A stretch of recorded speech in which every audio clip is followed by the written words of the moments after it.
नमस्कार, न्यूज मराठी 24/7च्या बातमी महाराष्ट्राची मध्ये आपल्या सर्वांचं स्वागत। जागतिक महिला दिनाच्या पार्श्वभूमीवर वाशिम जिल्ह्यातील कारंजा तालुक्यातील वाई गावातील स्वरा उद्योगगृह हा महिलांच्या स्वावलंबनाचा प्रेरणादायी आदर्श ठरत आहे। मंजुषा राजेंद्र ठाकरे यांच्या पुढाकारातून 2021 मध्ये सुरू झालेल्या या उद्योगामध्ये महिलांनी हँडमेड पापड आणि इतर खाद्यपदार्थांचं उत्पादन सुरू केले। महिला आर्थिक विकास महामंडळ आणि नाबार्डच्या सहकार्याने सुरू झालेल्या या उपक्रमाला ग्राहकांचा चांगलाच प्रतिसाद मिळत असून उत्पादनही वाढले। सध्या या उद्योगामध्ये विविध प्रकारचे खाद्यपदार्थ तयार केले जात असून अनेक महिलांना रोजगाराची संधी उपलब्ध झाली आहे। या यशस्वी उपक्रमाबद्दल मंजुषा ठाकरे यांना राज्यस्तरावर विविध पुरस्कारांनी गौरवण्यात आले। स्वरा गृह उद्योग ग्रामीण भागातील महिलांसाठी स्वावलंबनाचा प्रेरणादायी मार्ग ठरतोय। उमरगा तालुक्यातील त्रिकोळी येथील जिल्हा परिषद प्राथमिक शाळेत विद्यार्थ्यांच्या कलागुणांना वाव देण्यासाठी बाल आनंद मेळावा उत्साहात पार पडला। या मेळाव्यात विद्यार्थ्यांनी स्वतः विविध स्टॉल लावून भेळ, पाणीपुरी तसेच इतर घरगुती पदार्थांची विक्री केली। या उपक्रमाचा उद्देश विद्यार्थ्यांना पुस्तकी शिक्षणाबरोबरच व्यावहारिक ज्ञान देणं होता।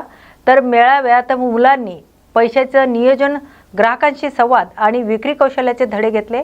कमवा आणि शिका या संकल्पनेवर आधारित या उपक्रमामुळे विद्यार्थ्यांमध्ये आत्मविश्वास, सांघिक कार्य आणि उद्योजकतेची भावना निर्माण झाल्याचे पाहायला मिळाले।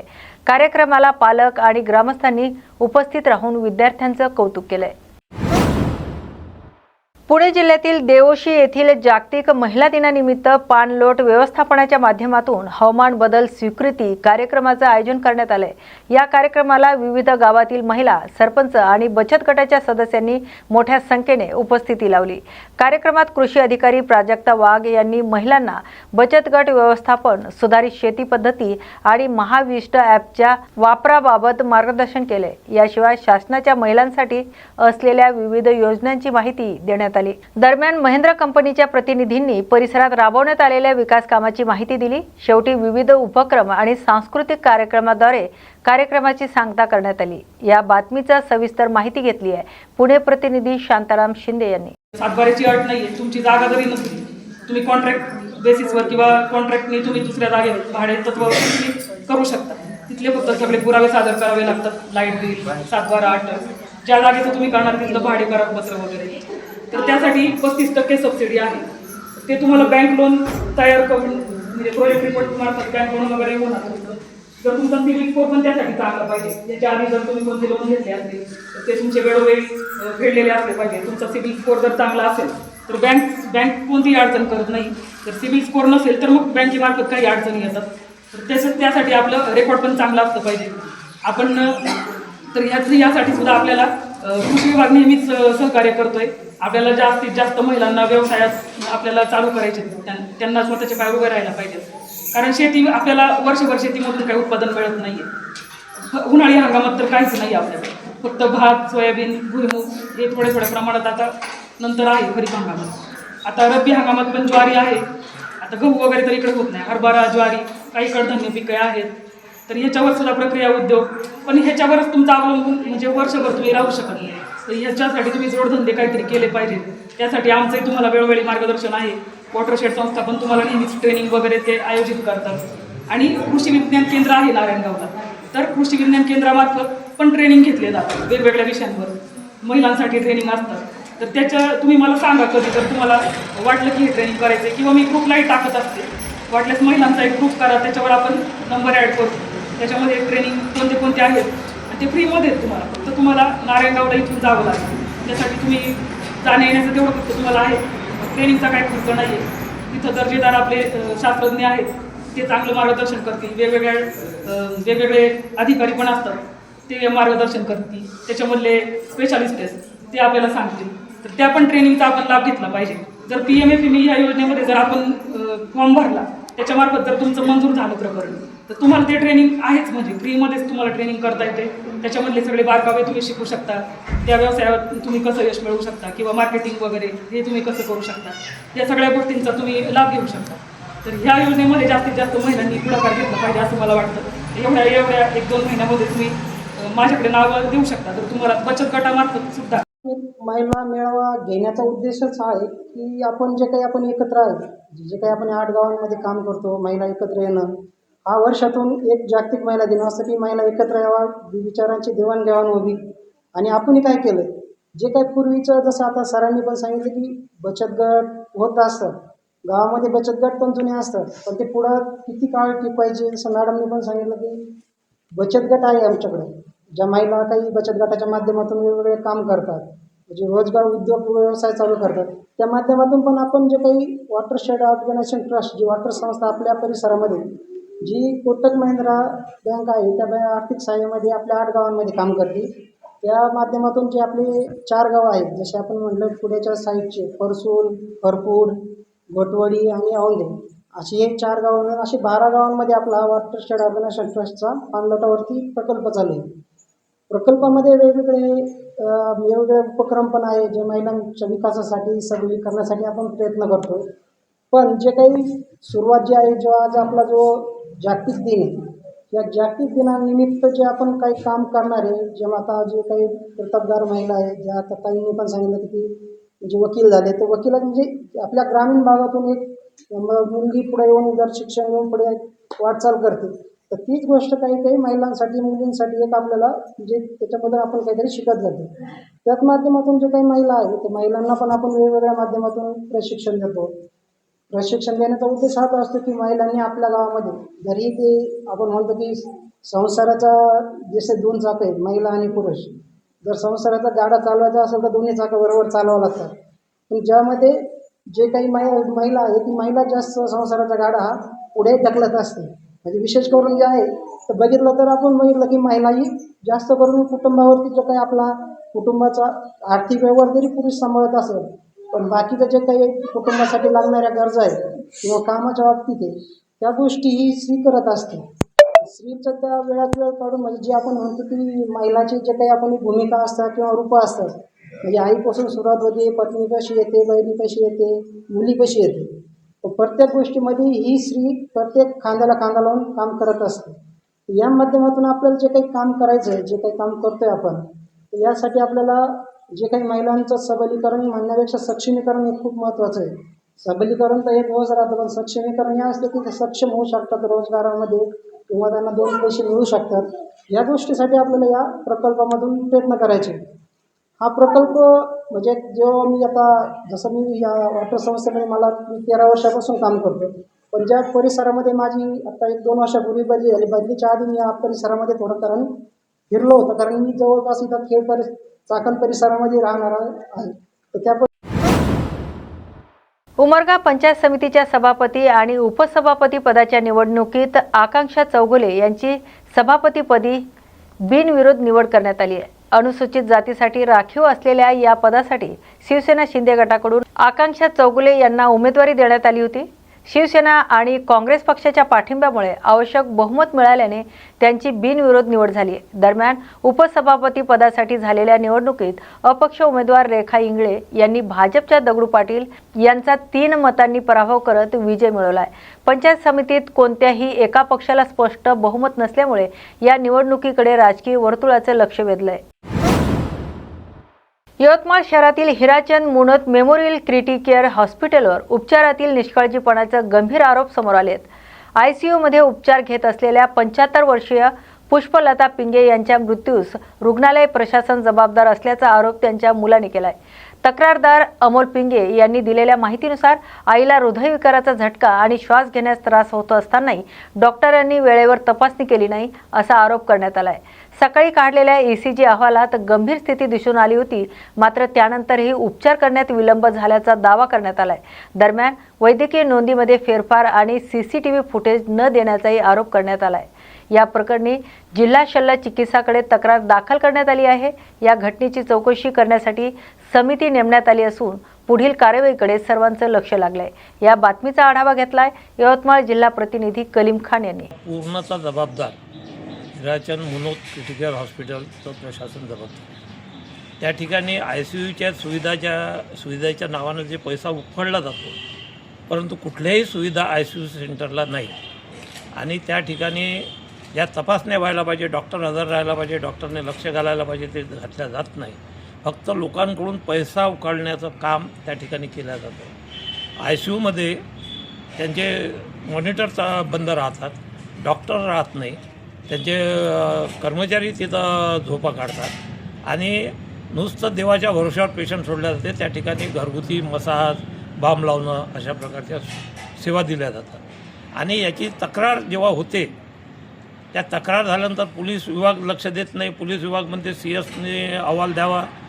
CS अहवाल देत नसेल तर पोलीस विभाग त्याच्यावर पुन्हा त्यांना स्मरणपत्र देत नाही, त्यांना चौकशी अहवाल मागत नाही.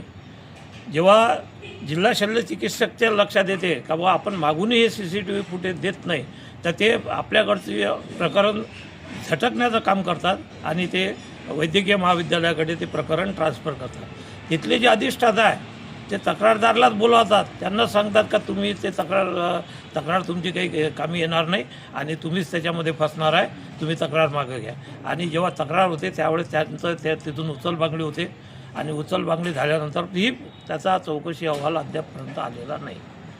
या प्रकरणाला लावून धरण्याचं एकमेव कारण हे आहे का अनेक शासकीय योजनेचे पैसे हे जे क्रिटिकल हॉस्पिटल वगैरे जे आहेत किंवा जे समाजसेवी संस्थेकडून जे हॉस्पिटल चालवल्या जातात हे गव्हर्नमेंटकडून पैसा घेतात त्या रुग्णाचा, आणि त्या रुग्णाचा पैसा घेतात तर तुम्ही त्याला ते सुविधाही दिल्या गेल्या पाहिजे. जर तुम्ही या रुग्णाला सुविधा देत नसाल तर तुम्ही जे रुग्ण ज्याचे पैसे गव्हर्नमेंट पेड करते त्यांना तुम्ही निश्चितच सुविधा देत नसाल. म्हणून हे प्रकरण आम्ही लावून धरलेलं आहे. या प्रकरणामध्ये कलेक्टरनं पत्र दिले CS ला का चौकशी अहवाल 15 दिवसात पाठवा. त्या दोन्ही पत्राला कलेक्टरचा यांनी जुमानलेलं नाही. म्हणजे जे वैद्यकीय क्षेत्रामध्ये डॉक्टर लोकांना किंवा वैद्यकीय क्षेत्रातल्या अधिकाऱ्यांना वाचवण्याची जी एक काम करण्याची एक लॉबी तयार झालेली आहे आणि ही लॉबी कुठल्या IAS अधिकाऱ्याला जुमानत नाही, कुठल्या पोलीस स्टेशनच्या IPS ला जुमानत नाही आणि कुठल्या ठाणेदाराला जुमानत नाही. तुमची मागणी काय? आमची मागणी हेच आहे तर क्रिटिकल हॉस्पिटलची जी शासकीय मान्यता आहे ती रद्द झाली पाहिजे. त्या ठिकाणी शासकीय कुठलं काही अनुदान शासनानं दिलं नाही पाहिजे.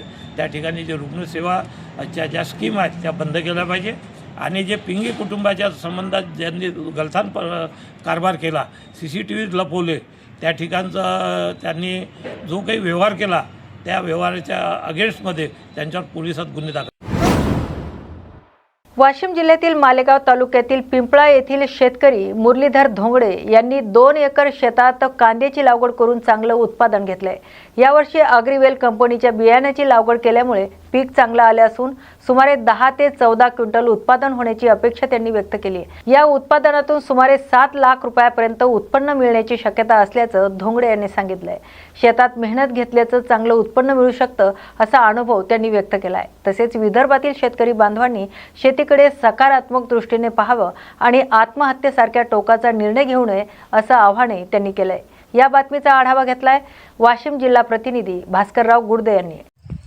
न्यूज मराठी 24/7 वाशिम जिल्हा प्रतिनिधी भास्करराव गुडदे हे आज पिंपळा तालुका मालेगाव जिल्हा वाशिम येथील कास्तकार मुरलीधर सदाशिव धोंगडे यांच्या यशोगाथेसाठी आणि यांच्या शेतामध्ये प्रत्यक्ष भेट देण्यासाठी आलेले आहोत. त्यांना आपण विचारूया की हे जे कांदा पीक आहे हे कांदा पीक घेण्यासाठी आपल्याला काय काय परिश्रम करावे लागले. सर्वप्रथम आपलं नाव सांगा. माझं नाव मुरलीधर सदाशिव धोंगडे, पिंपळा. आपलं नाव? मुक्ताबाई घोंगडे. धोंगडे. आपण दोघं पती पत्नी या शेतामध्ये राबतात. आपल्या परिवारामध्ये कोण कोण आहे? वडील आहेत, आम्ही दोघंजण पती पत्नी आणि एक मुलगा आहे. किती एकर शेती आहे आपल्याकडे? या ठिकाणी पिंपळा शिवारामध्ये आमची 1 हेक्टर 8 जमीन आहे. आपला कांदा किती केलेला आहे? आपला कांदा या ठिकाणी 2 एकरामध्ये मी कृषीवेल कंपनीचा 40 क्विंटल टाकलेला आहे. याच्यामध्ये साधारण उत्पन्न किती होऊ शकते? आता आम्ही तर नवीनच आहे, परंतु यावर्षी लोकांच्या म्हणजे अनुभवी लोकांच्या सांगण्यावरून 12 ते 14 क्विंटल पीक अपेक्षित आहे. याला काय भाव मिळू शकतो? याला 50,000 रुपये भाव मिळालेला आहे. त्याचं पूर्णपणे आम्ही स्टॅम्प लिहून दिलेला आहे. साधारणतः किती क्विंटल का होईल याच्यामध्ये? याच्यामध्ये 12 क्विंटल ते 14 क्विंटल व्हायला पाहिजे. तर साधारणतः किती रुपयाचा होईल? हा 6 ते 7 लाख रुपयापर्यंत याचं उत्पन्न अपेक्षित आहे. तर हे मशागत करत असताना तुम्हाला कोणत्या कोणत्या प्रकारचं करायचं काम पडले? आम्हाला या ठिकाणी संपूर्णपणे मार्गदर्शन वाडकर कृषी सेवा केंद्र वाशिम यांच्या मार्गदर्शनाखाली हा पूर्णपणे 2 एकर कांदा आहे आणि वेळोवेळी त्यांनी येऊन या ठिकाणी चांगल्या प्रकारचं मार्गदर्शन केलं, चांगल्या प्रकारची औषधी दिली आणि त्यामुळं आम्ही या ठिकाणी खरोखर पीक चांगलं आहे असं मानतो. तुम्ही या होणाऱ्या उत्पन्नावर समाधानकारक आहात का? बिलकुल समाधानी. मी सोचलं याप्रमाणे जर पीक झालं तर फार मोठे आनंदी आहोत. कारण या ठिकाणी जे शेतकरी आत्महत्या करतात, परंतु या नियमाप्रमाणे जर शेती पिकली तर कसल्याही प्रकारची त्यांना आत्महत्या करण्याची वेळ येणार नाही आणि आम्ही आनंदी आहोत. या शेतकऱ्याकडून विदर्भातील शेतकऱ्याला एक संदेश आहे की शेतकऱ्याने आपल्या शेतामध्ये पाणी आणि राबून चांगल्या प्रकारे जर पिकं घेतली तर कोणत्याही शेतकऱ्यावर आत्महत्या करण्याची वेळ येणार नाही, हा संदेश या ठिकाणी मुरलीधर डोंगळे साहेब यांनी दिलेला आहे. भंडारा जिल्ह्यातील लाखांदूर तहसील कार्यालयाच्या वतीने विरली बुजुर्ग येथे छत्रपती शिवाजी महाराज महसूल समाधान शिबिर टप्पा क्रमांक 1 चे आयोजन करण्यात आले. या शिबिराचं उद्घाटन जिल्हा परिषद सदस्य रसिका रंगारी यांच्या हस्ते करण्यात आले. या शिबिरात एक खिडकी योजनेअंतर्गत महसूल, आरोग्य, कृषी, अन्न पुरवठा, सेतू केंद्र, आधार केंद्र तसेच भूमी अभिलेख विभागाच्या विविध सेवा नागरिकांना एकाच ठिकाणी उपलब्ध करून देण्यात आल्यात. आरोग्य तपासणी, डिजिटल 7/12 वितरण, फेरफार प्रकरणे निकाली काढणे तसेच विविध प्रमाणपत्रांचे वितरण करण्यात आले. या शिबिराचा लाभ एकूण 431 नागरिकांनी घेतलाय. नागरिकांनी या शिबिराचा लाभ घ्यावा असे आवाहन तहसीलदार वैभव पवार यांनी केले. या बातमीची सविस्तर माहिती घेतली आहे भंडारा जिल्हा प्रतिनिधी प्रकाश नागतोडे यांनी. छत्रपती शिवाजी महाराज महाराजस्व अभियान पहिला टप्पा विरली बुजुर्ग या ठिकाणी या सुरुवात झालेली आहे. तर या ठिकाणामध्ये या अभियानाअंतर्गत म्हणजे जनतेला कोणकोणते लाभ देण्यात आले आणि पुढील टप्पा जे आहेत 5 टप्पे याचे काय नियोजन असेल सविस्तर? प्रथमतः बघितलं तर टप्पा 1 हा आपला मे महिन्यापर्यंत चालणार आहे. त्याच्यामध्ये जर बघितलं तर लाखांदूर तालुक्यातील जे आपले 5 मंडळ आहेत त्या विविध मंडळांमध्ये छत्रपती शिवाजी महाराज महाराजांचे अभियान जे शिबिर अभियान आहे ते आपण राबवणार आहोत. यामध्ये आपल्या राज्याचे माननीय महसूल मंत्री बावनकुळे साहेब यांनी महसूल विभागात ज्या ज्या सुधारणा आणल्या त्या योजनांचा त्या सुधारणांचा जनतेपर्यंत माहिती व्हावी आणि लोकांनी त्या सुधारणांचा किंवा त्या ज्या सुधारणा झाल्या त्यांचा लाभ घ्यावा यासाठी आपण हा महाराजस्व अभियान शिबिर जे राबवलं होतं त्याच्यातला आजचा पहिला जो टप्पा होता टप्पा म्हणजे आजचं पहिलं शिबिर हे विरली बुद्रुक मंडळात आपलं पार पडलेलं आहे. आणि याच्यात बघितलं तर वर्ग 2चे वर्ग 1 प्रकरणं निकाली काढणे, त्यानंतर जिवंत 7/12 टप्पा 1 आणि टप्पा 2 हे जे होते त्याच्यामध्ये अंतर्गत 7/12 वाटप करणे, जसे आपल्या सामाजिक अर्थसहाय्याच्या म्हणजे आपल्या ज्या गरीब व्यक्तींना ज्या सामाजिक अर्थसहाय्य इंदिरा गांधी संजय गांधी नियोजन योजना यांच्या ज्या विविध योजना आहेत या योजनांचा लाभ मिळवून देणे. त्यानंतर माननीय मुख्यमंत्र्यांनी जी तुकडेबंदी कायद्याचं जे आणलेलं आहे त्या तुकडेबंदी नियम सुरू करणे या संबंधात आपण माहिती दिली. त्यानंतर बघितलं तर ज्या आपल्या मंडळामध्ये विविध शाळा आहेत त्या विविध शाळांचे जे दाखले आहेत उत्पन्नाचे दाखले डोमिसाईल ते सुद्धा आपण आज इथे वाटप केलेलं आहे. तसेच विरली मंडळामधले जे पानंद रस्ते होते त्या पानंद रस्त्यांमधले जे आपल्याकडे 28% मान्यता आपण प्रदान केलं त्याचे विरली मंडळाचे 4 ते 5 रस्ते जे पानंद रस्ते त्याला प्रशस्ती मान्यतेचे प्रदान केले आहेत आणि त्या प्रशस्ती मान्यतेचे जे आदेश आहेत ते आपण संबंधित ग्रामसेवक या संबंधित ज्या सरपंच मॅडम आहेत मावळेवाडीच्या विरलीच्या त्यांना आपण ते प्रदानही केले आहे. त्यानंतर मंडळातले जे होते पट्टे वाटप तर भूमी अभिलेख विभागाचे जे आडवसाहेब आहेत त्यांनी आज आपल्या इथे स्वामित्व योजनेअंतर्गत ज्या सनद होते त्या सनदसुद्धा आपण एक आत्तापर्यंत आम्ही 18 लोकांना वाटप केलेलं आहे. अजूनही लोकांची गर्दी आहे आणि त्यानुसार लोक सनद घेऊन जात आहेत. तर विरली मंडळात आपण ते सनद वाटपाचा कार्यक्रमसुद्धा केलेला आहे.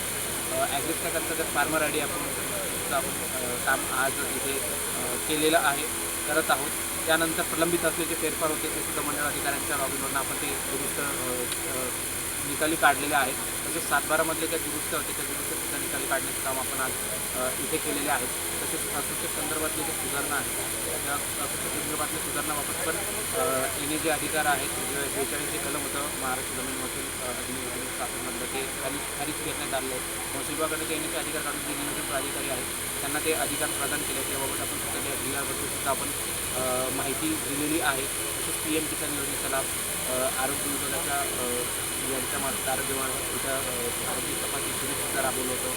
महिलांसाठी जसं महिला दिन असेल तर महिलांसाठी आपण हिमोग्लोबिन तपासणी, सिकल सेल्सचं तपासणी सुद्धा कॅम्प आपण आज तिथे केलेली होती. सेतूमार्फत आपण दाखल देण्याचं काम केलं. आधारमधलं अपडेशनचं आपण आज काम केलेलं आहे. अशा विविध योजनांचा समन्वय करून आणून आपण आज इथे पहिला टप्पा जो विरलीला होता विरली मंडळामध्ये तो आज आपण इथे केलेला आहे. आणि इथून पुढचा जो असणार आहे आपल्या पुढच्या शनिवार 14 तारखेचा तो असणार आहे आपल्या बारा मंडळामध्ये, तो सुद्धा याच पद्धतीने आपण करणार आहे. पुढील किती टप्पे आपल्या तालुक्यामध्ये राबवायचे आहेत आणि पुढील टप्पे यशस्वी होण्यासाठी आपण जनतेला काय आव्हान कराल? तसं बघितलं तर आपल्याकडे अजून 7 ठिकाणी म्हणजे आजचं पकडलं तर 7 आणि हा सोडला तर 6 ठिकाणी आपण अजून शिबिर राबवणं, जसं बारवा आहे, त्यानंतर माथेर मंडळ आहे 24ला, त्यानंतर तुमचं बांगडी मंडळ आहे आणि लाखापूर नगरपंचायतचे मे महिन्यात शिबिर आहे. तर त्यामध्ये माझं हेच म्हणणं आहे की नागरिकांच्या ज्या समस्या असतात निधी विभागात जावं लागतं, तर त्यांनी त्या एकाच ठिकाणी येऊन त्या निकाली निघू शकतात. तसे शासनाच्या म्हणजे आपल्या महाराष्ट्र शासनामार्फत माननीय महसूल मंत्री मोदयांनी ज्या विविध GR काढले आहेत, सूचना काढल्या आहेत, त्याच्यानुसार प्रत्येक जनतेला त्याचा खूप डीपमध्ये फायदा होणार आहे. तर माझं फक्त जनतेला एवढंच आव्हान आहे की तुम्ही प्रत्येक शिबिरामध्ये मोठ्या संख्येने उपस्थित होऊन त्याचा लाभ घेण्यात यावा आणि जेणेकरून तुम्हाला कार्यालयापर्यंत सुद्धा यायची गरज पडणार नाही. तुमच्या दारापर्यंत शासन पोहोचलं आहे, तुम्ही त्याचा लाभ घेऊन तुमचं काम त्या ठिकाणी साध्य करून घ्यायचं आहे असं मी सगळ्या जनतेला विनंती करतो. निश्चितच या ठिकाणी आपण तहसीलदार लाखांदूर यांच्याकडून जो महाराजस्व छत्रपती शिवाजी महाराज महाराजस्व अभियान राबविल्या जात आहे तालुक्यामध्ये, तर 6 टप्पे अजून बाकी आहेत. तरी लाखांदूर तालुक्यातील जनतेने तहसील कार्यालयाच्या किंवा विविध कार्यालयाच्या चक्रा मारण्यापेक्षा एकाच ठिकाणी तुम्हाला या संपूर्ण योजनेचा फायदा मिळत आहे, तर ही संपूर्ण जनतेने हा फायदा घ्यावा असे लाखांदूरचे तहसीलदार वैभव पवार यांच्याकडून आवाहन करण्यात आहे. मी प्रकाश नागतोडे, न्यूज मराठी 24/7 भंडारा. रायगड जिल्ह्यातील पेण येथे आदिवासी विकास विभागाच्या वतीने आदिवासी विकास परिषदेचे आयोजन करण्यात आले. या परिषदेत आदिवासी समाजाची संस्कृती, इतिहास आणि परंपरेचं संवर्धन तसेच समाज भवन उभारण्याच्या प्रस्तावावर विशेष भर देण्यात आला आहे. या कार्यक्रमाला आदिवासी विकास मंत्री डॉक्टर अशोक उईके, महिला आणि बाल विकास मंत्री आदिती तटकरे, मंत्री भरतशेठ गोगावले तसेच इतर मान्यवर उपस्थित होते. परिषदेत आदिवासी समाजाचं शिक्षण, आरोग्य, पाणी आणि रोजगाराशी संबंधित विविध योजनांची माहिती देण्यात आली. यावेळी आदिवासी महिला बचत गटांना आर्थिक सहाय्य तसेच काही महिलांना शिवण यंत्रणेचं वाटप करण्यात आलंय. आदिवासी संस्कृती दर्शवणारे पारंपरिक नृत्य आणि कला सादरीकरण करण्यात आलंय. प्रयत्न केलेला आहे. आमची प्रत्येकाची लोकप्रतिनिधींची जबाबदारी आहे की आमच्या भागातले जे आदिवासी बांधव असतील, पाड्या वाड्या वस्त्यावरचे, त्यांचा विकास करणं, त्यांच्या सुधारणा करणं, त्यांचं शालेय शिक्षण असेल किंवा ज्या काय अडीअडचणी असतील ह्या सगळ्यासाठी सामोरं जाण्याची आमची सगळ्यांची तयारी नेहमीच असते. आणि आज त्यांनी जे मार्गदर्शन केले ते योग्य आहे आणि त्याचा लाभ आमचे आदिवासी विकास प्रकल्पाचे काय अधिकारी आहेत त्यांच्यासाठी अत्यंत योग्य असं हे मार्गदर्शन होतं आणि त्यांनी आता सगळ्यांनी मनावरती घेतलेलं आहे आणि याच्या पुढं रायगड जिल्ह्यामध्ये सुधारणा होईल हे मी तुम्हाला सांगतो. आदिवासी विकास विभागाच्या माध्यमातून रायगड जिल्ह्यामध्ये असलेला आदिवासी समाजाकरिता, बांधवाकरता, युवक आणि युवतीकरता आदिवासी समाजाचा गौरवशाली इतिहास, आदर्श संस्कृती, जल, जमीन, जंगल आणि अस्मितेवर विश्वास ठेवणाऱ्या समाजाशी संवाद आणि हितगुज साधला. आमच्या समाजाची देवपूजा कशा प्रकारची आहे, आमचे कुलदैवत कसे आहे, आमचा पुजारी कसा आहे, वन खात्याअंतर्गत वनामध्ये जाऊन आमचा वन औषधी कसा देतो, याच्याशी चर्चा करून आम्ही हा ही परिषद आयोजित केलेली आहे आणि निश्चितच आजच्या परिषदेच्या माध्यमातून या परिसरामध्ये असलेला माझा आदिवासी बांधव, आमच्या आदिवासी बहिणी त्यांना निश्चित लाभ होईल. महाराष्ट्राचे मुख्यमंत्री देवेंद्रजी फडणवीस, एकनाथजी शिंदे आणि सुभेदाताई पवार यांच्या नेतृत्वामध्ये काल अर्थसंकल्प जाहीर झाला आणि त्या अर्थसंकल्पामध्ये माझी आदिवासी समाजाची महिला बहीण ही इतरांना रोजगार निर्माण करणारी बहीण निर्माण झाली पाहिजे. लघु आणि सूक्ष्म उद्योगाच्या माध्यमातून इतरांना रोजगार देणारी बहीण निर्माण व्हावं म्हणून राणी दुर्गावती आदिवासी महिला सबलीकरण योजना सुरू केली आणि त्या योजनेचा लाभ आमच्या महाराष्ट्रातल्या आणि रायगड जिल्ह्यातल्या बहिणीला मिळेल आणि बहीण हे मालकीन होईल अशाच प्रकारचा संकल्प आहे. हाच उद्देश आणि हेतू माझ्या बहिणीसमोर मांडला, बांधवासोबत मांडला आणि आपल्या वृत्तपत्रामध्ये, आपल्या इलेक्ट्रॉनिक मीडियाच्या माध्यमातून आपण राणी दुर्गावती महिला आदिवासी सक्षमीकरण योजनेचा प्रसार आणि प्रचार करावा आणि जास्तीत जास्त महिलांना रोजगार मिळावा, रोजगार देणारी बहीण व्हावं असा संकल्प आपण करावा अशी रास्त अपेक्षा करतो. खूप खूप धन्यवाद. जागतिक महिला दिनाच्या निमित्ताने परभणी जिल्ह्यातील सेलू येथील प्रिन्स इंग्लिश स्कूलमध्ये महिला संरक्षण कायदा या विषयावर मार्गदर्शनपर कार्यक्रम आयोजित करण्यात आला. भाजप महिला आघाडी, कृषी उत्पन्न बाजार समिती, सेलू आणि श्रीराम प्रतिष्ठान यांच्या संयुक्त विद्यमाने हा उपक्रम पार पडला.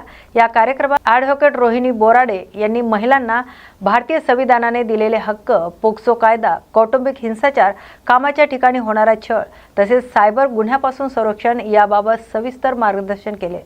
कार्यक्रमाला विविध क्षेत्रातील मान्यवरांसह मोठ्या संख्येने महिला आणि विद्यार्थिनी उपस्थित होत्या.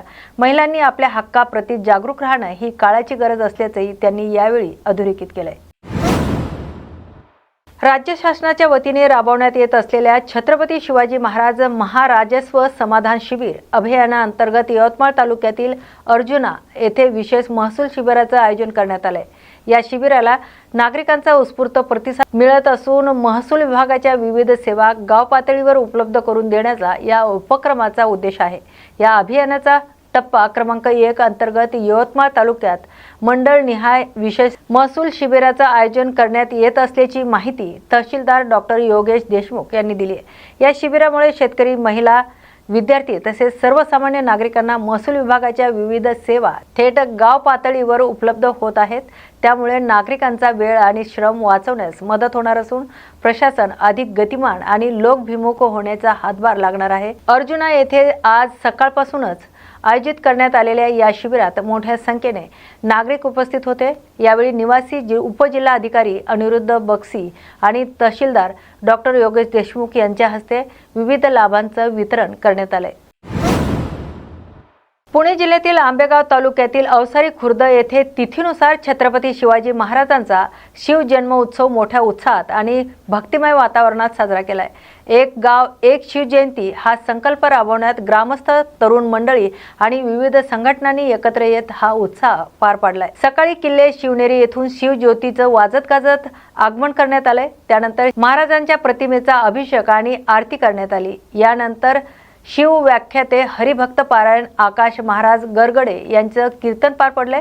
कीर्तनातून शिवाजी महाराजांच्या जीवनातील प्रसंग उलगडत उपस्थितांना प्रेरणा देण्यात आली. कार्यक्रमानंतर भाविकांनी महाप्रसादाचं आयोजनही करण्यात आलं होतं. तर सायंकाळी श्री काळ भैरवनाथ चौकातून भव्य शोभायात्रा काढण्यात आली. या शोभायात्रेत छत्रपती शिवाजी महाराज, धर्मवीर संभाजी महाराज, हनुमान, गोमाता आणि संत तुकाराम महाराज यांचं आकर्षक चित्ररथ सहभागी झाले होते. ढोल ताशांच्या गजरात आणि मृदंगाच्या तालावर गावातील तरुणांनी पारंपरिक वेशभूषेत मर्दानी खेळांचं प्रात्यक्षिक सादर केले. डीजे, फटाक्याची आतिषबाजी आणि विविध सांस्कृतिक सादरीकरणामुळे या सोहळ्यात आधुनिकता आणि परंपरेचा संगम लाभलाय. विश्व हिंदू परिषद, बजरंग दल आणि दुर्गा वाहिनीच्या कार्यकर्त्यांनी या कार्यक्रमाचं नियोजन केलं होतं. ग्रामस्थ आणि मुंबई पुणेकरांच्या मोठ्या सहभागामुळे अवसारी खुर्द येथील शिवजयंती यंदा तालुक्यात चर्चेचा विषय ठरलाय. सर्वांना जय जिजाऊ, जय शिवराय. न्यूज मराठी 24/7 मध्ये मी कराळे पाटील आपलं स्वागत करतो. खऱ्या अर्थानं तिथीनुसार उभ्या महाराष्ट्रामध्ये आज शिवजयंती उत्सव मोठ्या आनंदात, उत्साहात संपन्न होतोय. अशातच आपल्या पुणे जिल्ह्यामधील आंबेगाव तालुक्यातून या ठिकाणी आपल्या या गावामध्ये, अर्थात या पूर्व भागातील अवसरी खुर्द गावामध्ये या ठिकाणी आलेलो आहोत. खऱ्या अर्थानं सकाळी काही प्रोग्राम झाले, आताही मिरवणूक आहे. वेगवेगळे प्रोग्राम या निमित्ताने संपन्न होत असताना कशा पद्धतीने आज दिवसभरामध्ये शिवजयंती साजरी केली जाते हे आपण जाऊया. तरुण या ठिकाणी मित्रमंडळी आहेत, त्यांच्याकडे जाऊया. ग्रामस्थ आहेत. नमस्कार, आपलं नाव काय? नमस्कार, मी सागर वसंत बोर. मला एक सांगा, साधारणतः आजचा दिनक्रम या शिवजयंतीचा कसा राहिला आणि कशा पद्धतीने आजचा दिवसभरामध्ये कार्यक्रम आहे? आता आजचा दिवस काल किल्ले शिवनेरी या ठिकाणी अवसरीतील काही कार्यकर्ते जाऊन त्या ठिकाणी ज्योत घेऊन अवसरीत आलेले आहेत. सकाळी आल्यानंतर ज्योतीचं आगमन झालेलं आहे. चांगल्या प्रकारे लोकांनी औक्षण केलेलं आहे आणि त्यानंतर महाराजांचा अभिषेक झालेला आहे आणि त्यानंतर 9:30 ते 11:30 असं कीर्तनरूपी सेवा पार पडलेली आहे. आकाश महाराज गरगडे, शिखर शिंगणापूर यांचे सुश्राव्य असं कीर्तन जाहीर झालेलं आहे. त्या कीर्तनासाठी अवसरी खुर्दमधील 1000 एक संख्या असेल कीर्तनासाठी. त्यानंतर महाप्रसाद होता आणि आता पारंपरिकरित्या आपली जी शोभायात्रा आहे ती पार पडणार आहे. खरं तर छत्रपती शिवरायांच्या या पुतळ्याचं आणि एकूणच शिल्पाची पूर्ण प्रदक्षिणा, अर्थात गावात नगर प्रदक्षिणा होणार आहे, मिरवणूक होणार आहे. कशा पद्धतीने स्वरूप असणार त्या मिरवणुकीमध्ये? आता मिरवणुकीत छत्रपती शिवाजी महाराजांचा पुतळा आहे, छत्रपती संभाजी महाराजांचा पुतळा आहे, गोमातेची प्रतिमा आहे, त्यानंतर वासुदेव आहेत, नागा साधू आहेत, त्याच्यानंतर तुकाराम महाराजांची प्रतिमा आहे. एकूणच आपण पाहिलंय युगपुरुष, साधू संत आणि ही जी परंपरा महाराष्ट्राचा ठेवा आहे तो पुढे नेत असताना देखाव्यामध्ये किंवा या मिरवणुकीमध्ये या ठिकाणी ही सगळी मंडळी साकारणार आहेत. एकूणच त्या मिरवणुकीमध्ये ढोल, ताशा किंवा पारंपरिक वाद्य असेल, आधुनिक पद्धतीचं डीजे असेल, या सगळ्या छत्रपती शिवरायांच्या गीतामधून ही संपूर्ण मिरवणूक गावामध्ये या ठिकाणी होणार आहे. एकूणच आपण त्या मिरवणुकीचं क्षणचित्र किंवा मिरवणूक कशा पद्धतीनं या ठिकाणी आहे ती देखील आपण दाखवत आहोत. खऱ्या अर्थानं आज आपण पाहतोय विभा महाराष्ट्रामध्ये एक मोठा उत्साह निर्माण झालेला आहे. आपल्या राजाची जयंती साजरी करण्यासाठी तिथीनुसार खरं तर आपल्या महाराष्ट्रामध्ये 19 फेब्रुवारी एक शिवजयंतीचा एक दिवस मानला जातो शासकीयदृष्ट्या. तर खऱ्या अर्थानं जुनी परंपरा रूढी गावागावाची आहे की तिथीनुसार साजरी करण्याची ती ही पद्धत आहे. बऱ्याचशा गावामध्ये हा सोहळा संपन्न होत असताना आपण आंबेगाव तालुक्यामध्ये आलेलो आहे, तो देखील जल्लोष आपण पाहतोय. खऱ्या अर्थाने ही सगळी तरुणाई छत्रपती शिवरायांच्या आशीर्वादाने हे सगळं करताना पाहतोय. एकूणच या गावामध्ये हा जल्लोष पाहताना वेगळा उत्साह त्या तरुणांमध्ये आहे आणि खऱ्या अर्थानं छत्रपती शिवरायांची घोषणा या ठिकाणी देताना आपण पाहतोय. या ठिकाणी बरीचशी मित्रमंडळी आहेत. छत्रपती शिवाजी महाराज की. अमरावती शहर आणि ग्रामीण भागातील वाढत्या पाणी टंचाईच्या पार्श्वभूमीवर आमदार रवी राणा आक्रमक झाल्याचं पाहायला मिळाले. पिण्याच्या पाण्याची टंचाई, अर्धवट राहिलेल्या पाण्याच्या टाक्यांची कामे, जल जीवन मिशन अंतर्गत बंद पडलेली कामे आणि पाईपलाईन प्रकल्प याबाबत त्यांनी अधिकाऱ्यांसह स्थानिक पदाधिकाऱ्यांकडून सविस्तर आढावा घेतलाय. या बैठकीला मनपाचे उपमहापौर सचिन भेंडे, गटनेते नाना आमले तसेच युवा स्वाभिमान पक्षाचे नगरसेवक, सरपंच, उपसरपंच आणि तालुका पदाधिकारी उपस्थित होते. उन्हाळ्याच्या तोंडावर शहर आणि ग्रामीण भागाला पाणी टंचाईपासून मुक्त करण्यासाठी उपाययोजना करण्याचा संकल्प यावेळी करण्यात आलाय. ज्या गावांमध्ये पाण्याची तीव्र समस्या आहे त्या ठिकाणी स्वतः अधिकाऱ्यांसह भेट देऊन समस्येवर तोडगा काढण्याचा निर्धार आमदार रवी राणा यांनी व्यक्त केलाय. तसेच नळाद्वारे गढूळ पाणी पुरवठा होत असल्यास संबंधित अधिकाऱ्यांवर कारवाई करण्याचा इशाराही त्यांनी दिलाय. दरम्यान महाराष्ट्र जीवन प्राधिकरणाच्या यंत्रणा आणि मनुष्यबळ कमी पडत असल्याने ती अमरावती महानगरपालिकेकडे सोपवण्याची मागणी उपमहापौर सचिन भेंडे, गटनेते नाना आमले आणि इतर नगरसेवकांनी केली. या संदर्भात अहवाल सादर करून शहर आणि ग्रामीण भागात स्वच्छ पाण्याचा पुरवठा वाढवण्यासाठी पुढाकार घ्यावा असे निर्देशही आमदार रवी राणा यांनी अधिकाऱ्यांना दिले. राज्यातील वाढत्या शेतकरी आत्महत्येवरून वर्ध्याचे खासदार अमर काळे यांनी राज्य सरकारवर जोरदार टीका केली. शेतकऱ्यांना आत्महत्येस प्रवृत्त करणाऱ्या परिस्थितीसाठी सरकार जबाबदार असल्याचा आरोप करत मुख्यमंत्री आणि उपमुख्यमंत्र्यांवर गुन्हा दाखल करण्याची मागणी केली आहे. राज्याच्या अर्थसंकल्पावर प्रतिक्रिया देताना खासदार काळे यांनी सरकारवर केवळ घोषणांचा पाऊस पाडल्याचा आरोप केलाय, तर प्रत्यक्षात मात्र परिस्थिती वेगळी असून राज्यावर प्रचंड कर्ज असताना विकासाच्या मोठ्या मोठ्या घोषणा वास्तव्यापासून दूर असल्याचं त्यांनी म्हटलंय. शेतकरी कर्जमाफीच्या घोषणा करण्यासाठी सरकारला तब्बल 16 ते 17 महिने लागल्याचा आरोप करत या कालावधीत राज्यात अनेक शेतकऱ्यांनी आत्महत्या केल्याचं त्यांनी सांगितलंय. सरकार सत्तेत आल्यानंतर तात्काळ कर्जमाफीची अंमलबजावणी केली असती तर अनेक आत्महत्या टळल्या असता असा दावा त्यांनी केलाय. तसेच शिक्षण क्षेत्रात शिक्षकांची मोठी कमतरता असून वर्धा जिल्हा परिषदेत अनेक पदे रिक्त असल्याचेही त्यांनी निदर्शनास आणून दिले. रस्ते आणि पाणीपुरवठा योजनांची कामे ठप्प असून ठेकेदारांना शासनाकडून देयके न मिळाल्याने अनेक विकास कामे अर्धवट अवस्थेत असल्याची तक्रारही त्यांनी केली. याशिवाय लाडकी बहीण योजनेत 2100 रुपये देण्याचं आश्वासन देण्यात आलं होतं. मात्र अर्थसंकल्पात याबाबत कोणतीही स्पष्ट घोषणा नसल्याची टीकाही आमदार अमर काळे यांनी केली आहे. काय कालचा जो अर्थसंकल्प विधानसभेमध्ये जो हे करण्यात आलेलं आहे, नेहमीप्रमाणे घोषणांचा बाजार या अर्थसंकल्पामध्ये करण्यात आलेला आहे. केवळ घोषणांचा पाऊस आहे आणि ग्राउंड रियालिटी एकदम वेगळी आहे. आज जर आपण महाराष्ट्राची परिस्थिती जर आपण बघतो तर प्रचंड मोठं कर्ज राज्यावर आहे. अशा परिस्थितीमध्ये आज आपण शिक्षणासारख्या महत्त्वाच्या विषयावर जर आपण बघितलं, आज शाळेमध्ये शिक्षक नाही आहेत. म्हणजे फार मोठ्या पद्धतीनं शिक्षकांचा तुटवडा या ठिकाणी आहे. आणि आज आपण वर्धा जिल्हा परिषदचा जर आपण विचार केला तर माध्यमिक आणि प्राथमिकचा जर आपण विचार केला तर मोठ्या संख्येनं पदं रिक्त आहेत. आणि केवळ घोषणांचा पाऊस या सर्व याच्यामध्ये सरकारच्या माध्यमातून करण्यात आलेला आहे. आणि ग्राउंड रियालिटी एकदम वेगळी आहे. कॉन्ट्रॅक्टर्स लोकांचे पेमेंट नाही आहे. रस्त्यांचे कामं, पाणीपुरवठ्याचे कामं अपूर्ण पडलेले आहेत. आणि जेव्हा आपण डिपार्टमेंटला किंवा संबंधित कॉन्ट्रॅक्टरला त्याबद्दल बोलतो तर त्याचं सरळ उत्तर असतं की आम्हाला अजूनपर्यंत शासनाकडनं आम्ही केलेल्या कामाचे देयकच प्राप्त नाही आहे. आणि अशा परिस्थितीमध्ये पुढचे कामं करायचे कसे, तर ही फॅक्ट आहे. आणि अशा परिस्थितीमध्ये पाणीपुरवठ्यासारख्या योजना ह्या पेंडिंग पडलेल्या आहेत, रस्ते पेंडिंग पडलेले आहेत, कॉन्ट्रॅक्टचे बिलं नाही आहे. 2100 रुपये 2100 रुपये लाडकी बहिणीला देण्याचं आश्वासन देण्यात आलेलं होतं. त्याची पूर्तता या बजेटमध्ये होईल असं अपेक्षित होतं, परंतु त्याच्यावरसुद्धा कुठलं भाष्य करण्यात आलेलं नाही आहे. आणि कर्जमाफीची घोषणा केली आहे, परंतु त्या कर्जमाफीच्या मी अजून बघितलं नाही, परंतु कर्जमाफीच्या घोषणेमध्ये सुद्धा काय टर्म्स अँड कंडिशन टाकलेल्या आहे हे सुद्धा त्या निमित्तानं बघावं लागेल. आणि मी तरी समजतो की माझं स्पष्ट म्हणणं आहे की भारतीय जनता पक्षाने त्यांच्या मॅनिफेस्टोमध्ये इलेक्शनच्या पहिले हे डिक्लेअर केलेलं होतं की या महाराष्ट्रामध्ये जर आमचं सरकार आलं तर तात्काळ आम्ही शेतकऱ्यांची पूर्ण कर्जमाफी करू. परंतु कर्जमाफीचा मुहूर्त काढण्याकरता जवळपास आता 16 महिने ते 17 महिने हे सरकारला लागले कर्जमाफीची घोषणा करण्याकरता. आणि या 17 महिन्यामध्ये अनेक शेतकऱ्यांनी, हजारो शेतकऱ्यांनी या महाराष्ट्रामध्ये आत्महत्या केल्या.